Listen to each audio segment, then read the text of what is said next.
Oh yes, you are welcome back to African Colonization TV and Biafran History.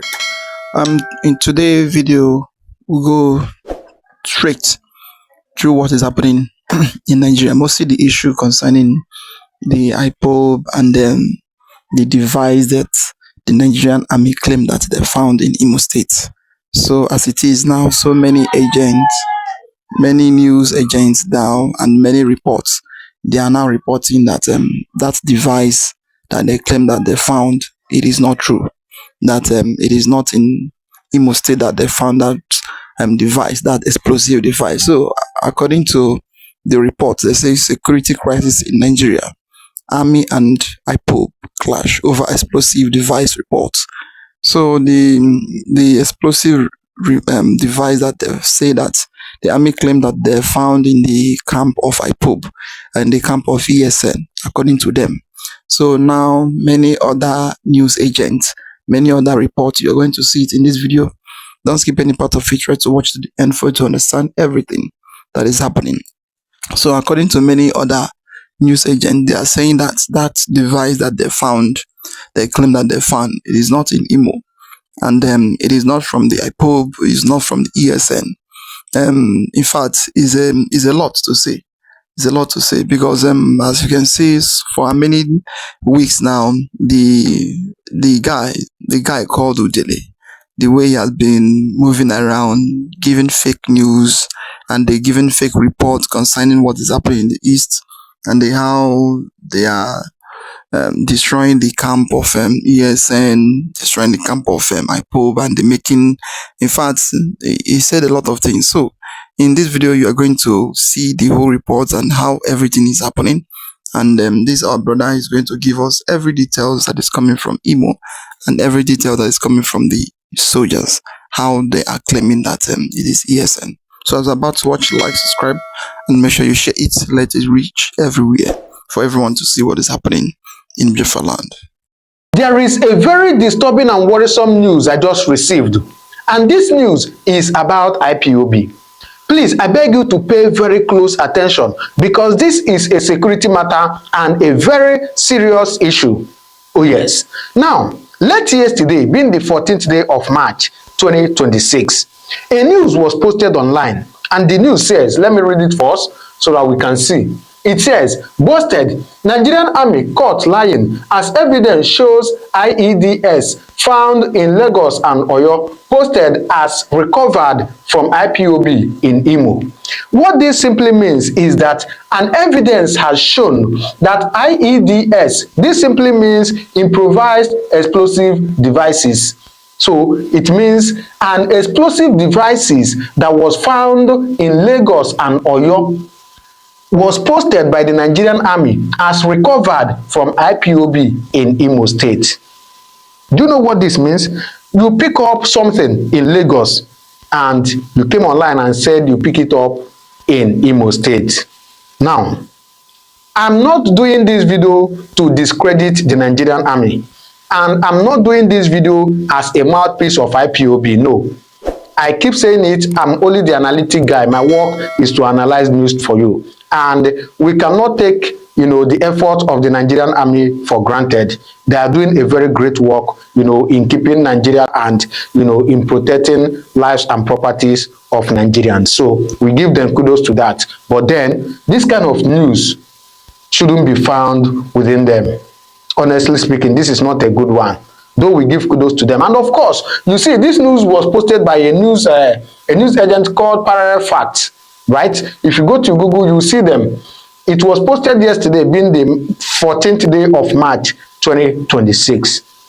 Now, to verify this news, these people, these Parallel Facts, went ahead to post some devices that the Nigerian Army posted. Now, look at one of the devices. These are some of the devices they posted, they recovered in Imo State. And as you can see, these places are covered, right? Now, these places that are covered are location. This is the first one. This is the second one. These are the, the devices they say they recovered, and they are all covered, right? This is the third one. They are all covered. Now, look at this one I want to show you now. Look at this.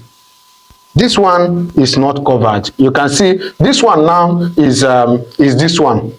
You can see it number. So this one now they covered the date and location. Look at it. Somebody or this news agent was able to capture it. Now look at the details. Let me read it for you in case if you cannot see it, or let me try to zoom it more so that you can see it and know that we are not just propagating news, that we are giving you facts. This date is 22nd of May 2024. Latitude is 6.5244, longitude is 3.3769, time is 14:30, that is 2:30 p.m. Right? Now, address Ikorodu, Lagos, Nigeria. Device Samsung Galaxy A12. They snapped this picture with a Samsung Galaxy A12. Network MTN. As you can see, the address Ikorodu, and it was around 2:30 p.m. And you can see the device again.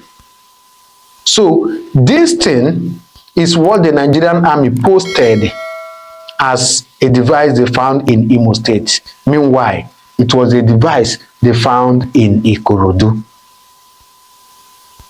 That's not a good one. It's not a good one. But then let's go down to this news and get the full details why they posted it and what they said. Please, I beg you to stay with me so that you get the details of this news very well. As I said, this is a security matter and you need to get the information right. All right. Now, to the news, it says, let me zoom it so you can read it. I just pray that this my screen, I don't know if you can see it. This is my screen. I just pray you'll be able to see what is written there, because on daily basis, it keeps widening. Lines keep coming up on daily basis. I just pray you'll be able to see. So I'm just trying to cover it off. That is what I always do.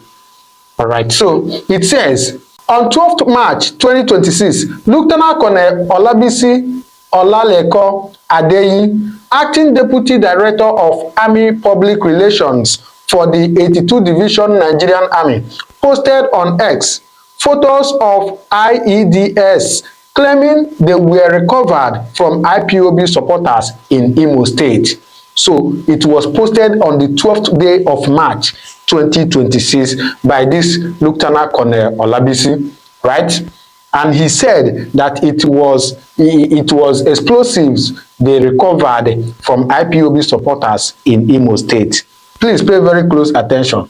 Now, it went further to say, however, according to a post on X by @HerryDaidagot, the devices were actually discovered in Ikorodu, Lagos State and Oyo State, not Imo. So according to this guy, it was actually this guy that, found out that those devices were not discovered in Imo State. However, they were recovered in Ikorodu, Lagos State. All right. He accused the military of deliberately hiding the real locations to present the operation as a success against IPOB in the southeast region. So that guy has accused the Nigerian Army that, come on, why are you guys doing this? Why did you not tell us the real location where you found those devices? All right, so he said, this is Lieutenant Colonel Olabisi Olaleko Adeyi, the Yoruba fake news merchant of the Nigerian Army. All right, that is what the guy wrote on his X handle.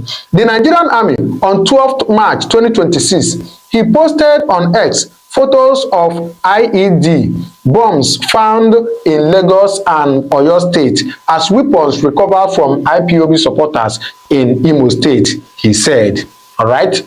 In his post, Ayeni detailed that troops of Operation Udoka have continued aggressive joint clearance operation in parts of Imo State and environs as part of Operation Eastern Sanity, aimed at dismantling criminal enclaves and restoring normalcy. He said the operations targeted the Osu Eketutu Mother Valley and the Osu Ihetekwa areas, with the goal of neutralizing IEDs and facilitating the safe return of displaced residents. So this is what the Army posted, that troops of Operation Udoka that are in Imo State have continued their aggressive joint clearance operation in part of Imo State. And this operation is called Operation Eastern Sanity, that they are dismantling criminal enclave and restoring normalcy. So, of course, we know, I'm very sure that most of you must have seen videos of the Nigerian Army in Imo State, where they are battling some of these criminals, right? So, this is what they wrote. However, let me show you now. It went further to say, according to the military, during the 6 March 2026 operation along Lilu Eketutu Road, troops discovered IEDs planted at various locations. Explosive Ordnance Disposal (EOD) teams successfully disconnected and safely removed the devices, restoring access to the strategic route. So this is what the Nigerian Army is saying, that they found these devices along this road, and they successfully disconnected it and they were able to pass. So the thing was actually planted on the road according to them, but as God may have it, that they're able to disconnect it and pass along the road. It's all right. So once again, you can see the device and of course the location. All right, so we are getting down to the final part. It says, in a related operation on 11 March 2026 in the Osu-Ihete General area, several IEDs were detonated along the troops' route of advance. So as I said earlier, that the army said that these devices were planted on the road, right? So the troops couldn't pass until they disconnect all of them. All right.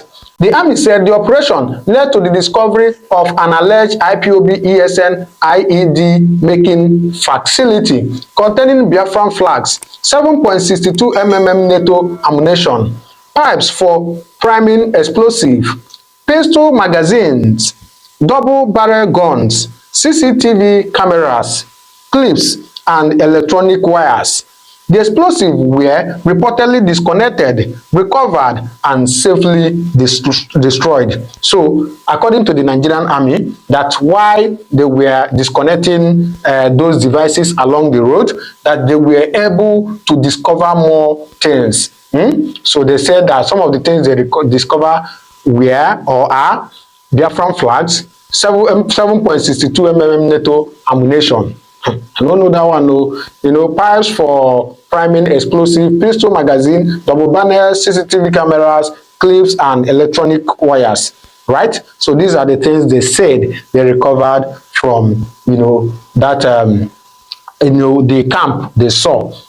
Now, they went further to say, the Nigerian Army reaffirmed its commitment to sustaining pressure on criminal networks threatening peace in Imo State and the wider Southeast region. The military urged residents to provide timely and credible information, emphasizing that community cooperation is key to dismantling criminal syndicates and restoring lasting peace. All right, so the Nigerian Army has also, urged the residents to please give them timely and credible information about those criminals in those areas. Social media users, however, have questioned the military's claims, highlighting the actual locations of the devices in Lagos and Oyo State. Finally, it says, many describe the Army's post as misleading, suggesting that the omission of the correct locations was intended to exaggerate its operational success against IPOB. Many people are saying that the Army intentionally posted that so that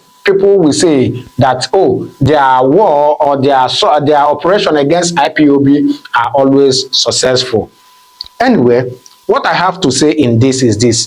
First of all, the Nigerian Army is supposed to be giving us accurate information, because accurate information is also part of security.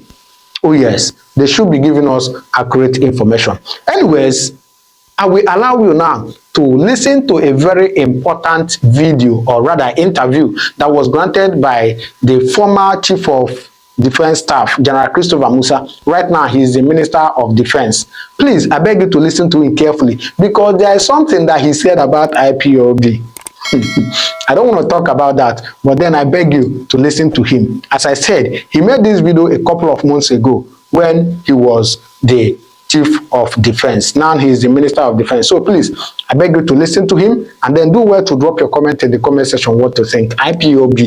IPOB on ourselves, una know the year. Anyway, listen to him and you drop your comment, please. And the southeast and the insurgency there, what's the latest the update? Fantastic. I mean, with the arrest of Samuel Ekpa, you can imagine what has gone up. People are even speaking up in the southeast now for the first time.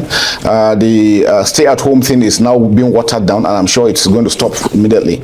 We are working together with the governors. What we try to do now is to discuss with everybody, because we realize that fighting asymmetric warfare is about communication. If you stay off and people don't know what you're doing, you get into trouble. So we're taking everybody around, we're bringing everybody together to know that they have a responsibility to do, and that's what's giving us the successes.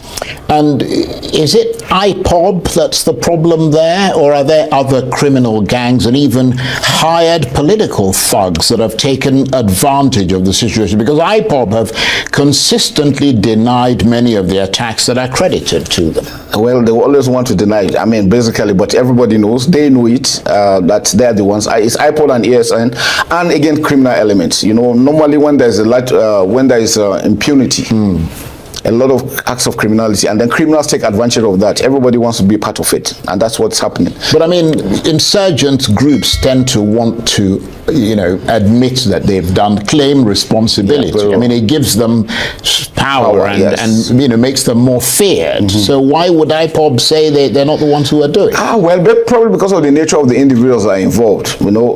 There's a two river. The one in the northeast, basically most of them are illiterate, not too well learned. The ones in the southeast, so they know the implications of what they are doing, and that's why they want to stay away, because in case they have been arrested, they don't want to be prosecuted. So those are the difference we have. But we know them, and then with the arrest, things are really picking up, and the good thing is that we have a good team, right from the presidency, the judiciary, the National Assembly, the National Security Advisor, the ministers of defense, Minister of State Defense. We are working as a team, and I think that's what's giving us this impetus, because we all know these challenges and we're facing them squarely. And so we have the Nigerian Army battering away at these many security threats, across Nigeria. How much of these collective challenges weakened the Nigerian Army? And are you able to give us a broad sense of the losses that the Army has sustained as a result of these multiple conflicts? I mean, I wonder how much the Army's been hobbled by them. The losses mostly on equipment. But the good thing is that you would have lost quite a lot of men. Yes, but not so much as to degrade our capacity and capabilities. But how just many, recently, roughly? I mean, Nigerians have a right to know. Yeah, we'll make that available. Now I don't have the figures. I don't want to speculate. Right. Yeah, we just at Depot Nigerian Army last week, we just graduated another 5,800 recruits. Right. Nigerian Defense Academy, we commissioned over 800 officers, young men. So we're getting them in, and then we're working. Training for us, training is critical, because we want them to do the right thing. We want them to act professionally, which is very critical because we want to avoid mistakes. These mistakes also cost us a lot, and it affects the morale of the troops, which is critical. If the troops are not happy what's going on, it's going to affect their ability to perform. So indeed, it's very critical for us to do. But nothing has affected our morale. We're working very well. All our troops are being paid, their welfare taken care of. It's not enough. We still will need more, but with what we have, we're still projecting and will continue to do. And I'm sure that the president is equally behind us solidly, and that is one good thing that we have. So strategically speaking, and just to summarize that section of our discussion, you are now unquestionably on top of the security situation. You have control of it, but you haven't completely turfed these various security threats Yes, out. because asymmetric warfare, you are dealing with, for the insurgents, you are dealing with ideology. Right. You can't read it on somebody's face. And why it is so difficult is the non-state actors, nothing is written on their faces. You only know them when you see them armed. or when you follow their activities and you're able to track them down. So those are, so a lot of technology is required. We don't have that much, but the little we have, we're doing headway. And the good thing is that we're working like a team, like I mentioned. The armed forces, the police, other security agencies, everybody has a responsibility. All our joint task forces have all the components of the security agencies, and everybody is playing his role. So that has really made it a lot easier for us, and that's why we're working together. And we've seen Nigeria go from being a key player in the West African sub-region to becoming, to some extent, less of a voice in determining the political direction in the region. I mean, you know, a few years ago, Nigeria was leading the charge to restore democracy in Liberia, in Sierra Leone, even more recently in the Gambia. Yeah. But I mean, following all these military coups in the Sahel and the failed attempt by President Tinubu to intervene to restore democracy there. I mean, if Nigeria can take full control of its own security challenges, is that likely to restore this country to the front seat position when it comes to solving the insecurity and at least giving confidence? Yeah, I think Nigeria is still there. In Nigeria, in ECOWAS, Nigeria is still the country to deal with. Remember, the president is the chairman of ECOWAS countries, which is still very, very, is a good thing for us that we're doing that. And we're still playing major roles as we speak. You remember we just finished the African military games. We had the Malian team, we had the Burkina Faso team, we had the Libyan teams. Nigeria is still a force to reckon with. We just need to do more. And as we speak, even when these countries are pulled out, we're still discussing with them. Remember, not too long ago, I visited Mali, I visited Niger Republic. I had discussion with the Chief of Defense Staff on the need for us to continue our operation, because what we understand is that the Sahel region, we must work together for us to succeed, and that's what we are doing. So politically, yes, there might be issues on ground, but militarily, we're all working as a team, because we know security is everybody's responsibility. And then these individuals we're dealing with don't respect any borders. So if you think it's not your responsibility, they will come after you. So we still have a team working, and we'll continue to do that. Politically, we're equally meeting them. Not long ago, myself and the NSA also visited the Chadian president. We saw him, and we discussed with him and took the message to Mr. President. And we're doing so. Very soon, we're also going to meet the Malian teams and the Burkina Faso guys. So we're working around the clock. Militarily, Nigeria is still strong.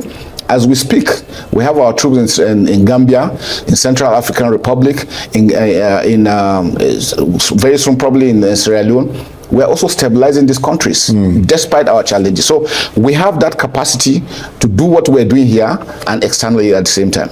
And yet, despite all these things, I mean, some would say you would say that, wouldn't you? I mean, you're the head of Nigeria, you're the most senior military officer. You're not going to say, well, it's a load of crap, flush them down the toilet. But the truth about it is that we'll never lie. Right. That's one thing I know I will hold us, yes. Nevertheless, I mean, a lot of people, I mean, part of what you have to deal with, which is why you're sitting here, is the perception of the public, the way they see the army. And there is this sense that Nigeria's army has been severely degraded, not so much because of the people in it, but also because of so many other things.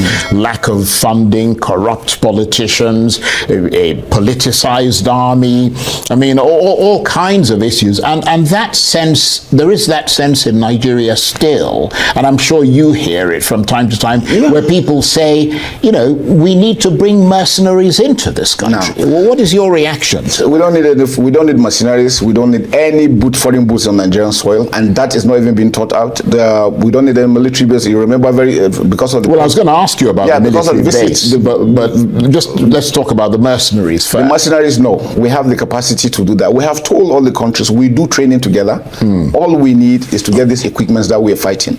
Now, this war that we've been going has enabled us to also build up the capacity of also producing our own equipment. That we're doing. I just came in from Jaji this morning. We're now converting and producing our own APCs gradually, assembling them for now before we start full production. And so we believe that if we're able to get these things right, we'll be able to do well. We can do so much. Right. So you don't need. No, we don't. No, we don't. We have the capacity to do that. We have done that. Remember when we stabilized Liberia? We went to Liberia as a nation. Then we went to. But that was then. Yes, that's how many years ago. We can still do the same thing. You know, the good thing I want to tell Nigerians is the armed forces has remained a beacon of hope for Nigeria. We will continue to support democracy. No military personnel is interested in any coups, none at all.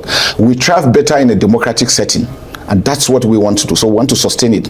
And you know, the armed forces is just a tool to democracy for us to defend and to protect every Nigerian inside and outside. That is our role, and that's what we're going to continue to play.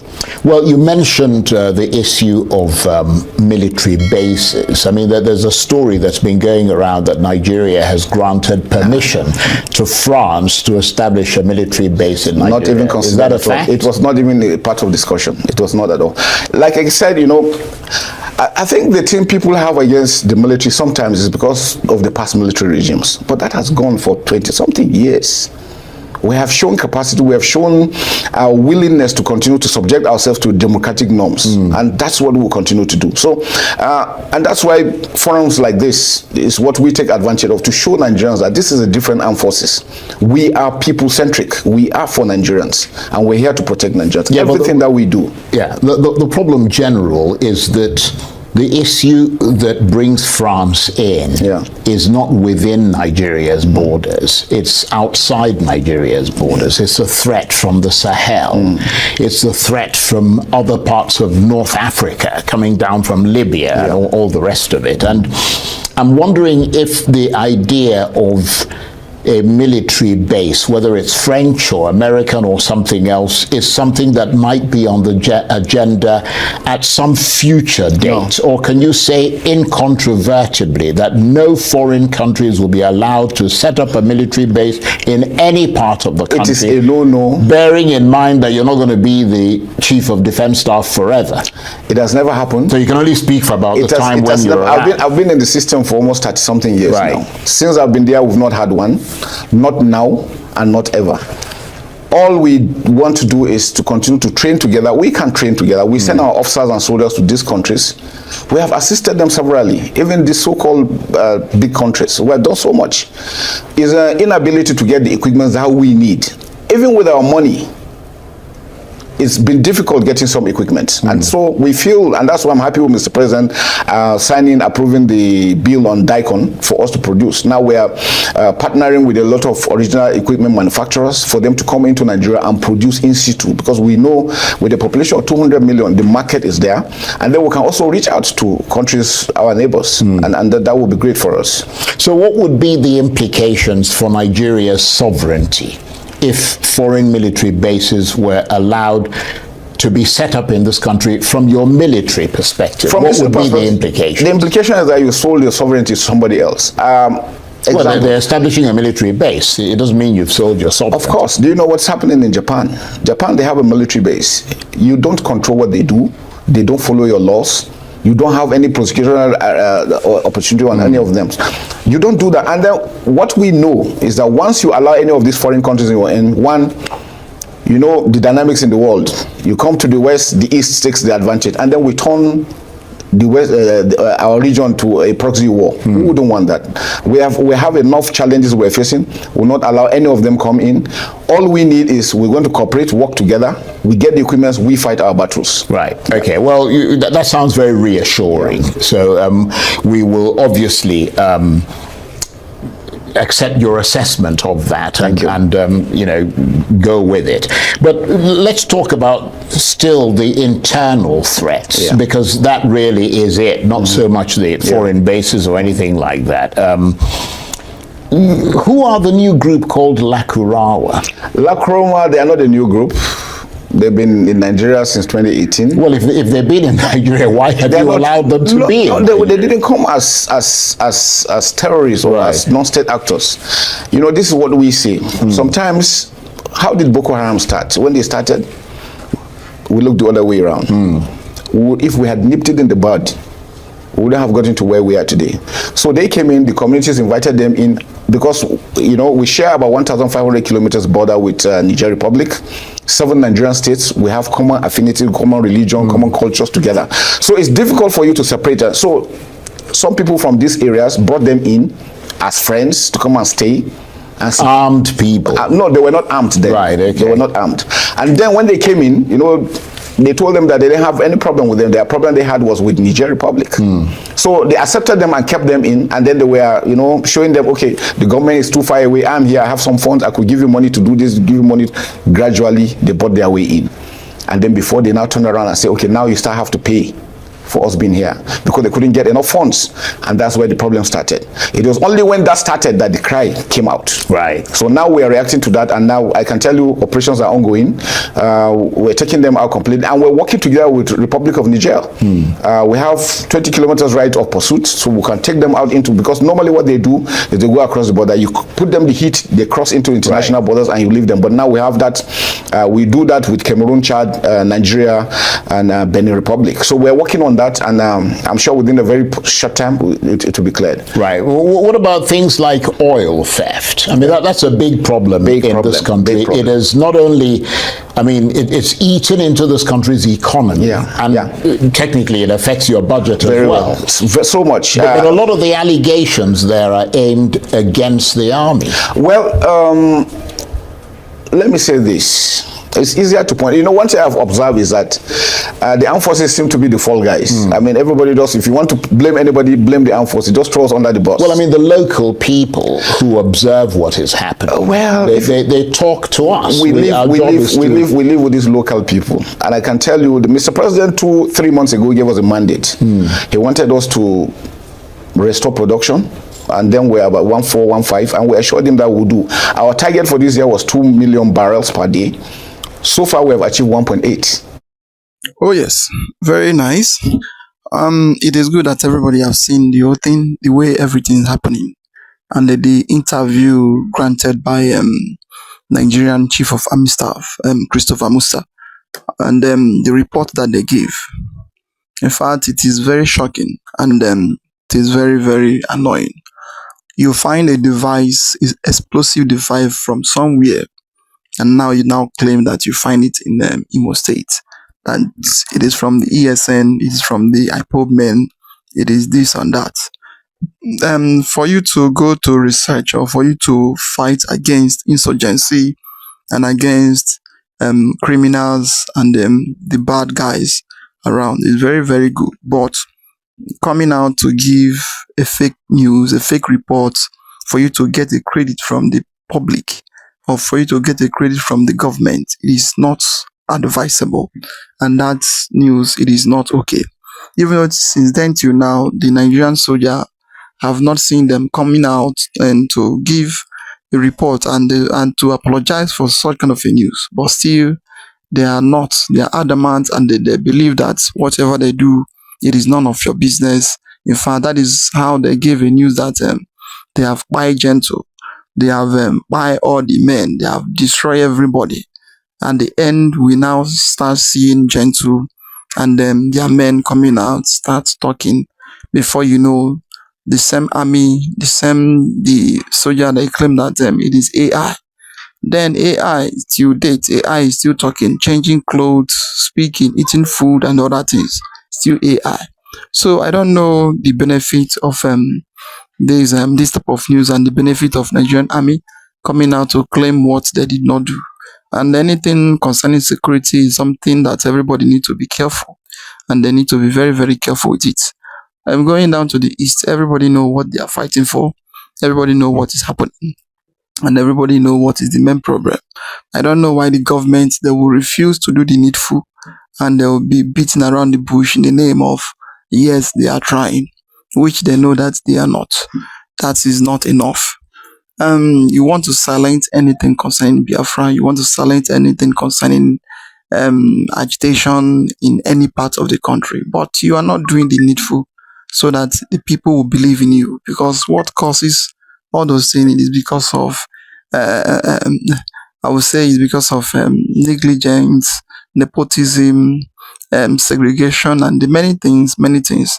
So when the people is with you, but they are looking as if they are not with you, it make them to do whatever they want to do, because they believe that they are no more in the country. So if you want them to be part of your country, you do the needful and you put them into what they need to, not issue about fighting them, destroying them and the other. I know that many of them believe that they are still fighting Cold War. That is what they believe. They are fighting Cold War in the East. But giving fake news and fake report is not the best way. Then going down to Christopher Mustafa, claiming that everywhere is now calm. East Biafra, the Igbo land is now calm since that the day the sentence Simon Ekpa. This issue of Biafra, as we used to say, it is ideology. Nobody can kill it. Nobody can wake up any day and they claim that they have destroyed it. The generation unborn, they will wake up and they will be born and they will see themselves into this. It is only when you do the right thing before you will claim, yes, you have won. You have not won the war. You have never. Since the day of 1967 to 1970 to date, had it been that Nigerians have won the war, by now everything would have dusted down. But still yet, everything is happening as if it just happened yesterday. Still, whenever they come out, they will be claiming that they are winning. I don't see any place where they are winning the war. Just recently, what happened in UK the other day, Tinubu traveled to see Charles and then to see the UK president. Just imagine the insult, the humiliation, and everything that happened. But still yet, the government don't care. They will come out and they will claim that they are winning. You cannot win. You cannot win this. You cannot win this war.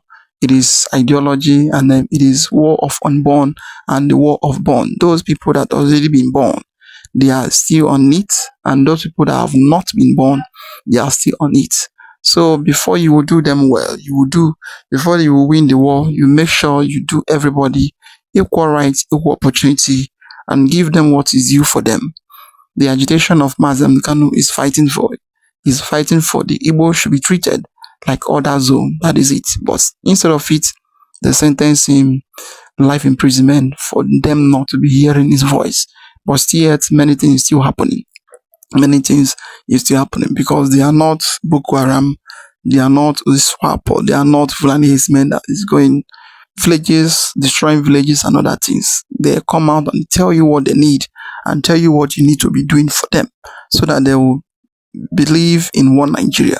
But instead of it, you turn around and start destroying them and start buying people, anybody that speak, saying that enough is enough. In fact, it is very, very annoying whenever you see any of the soldiers coming out, boasting, claiming, yes, they are winning. You are not fighting the war that you will win today. The war that you are fighting is not something that you wake up any day and claim that you have won. You are never. So I would like to hear your comment down below. What do you think about your thing happening? Like, subscribe, and share it for everyone to see what is happening in Nigeria. We say thank you for watching.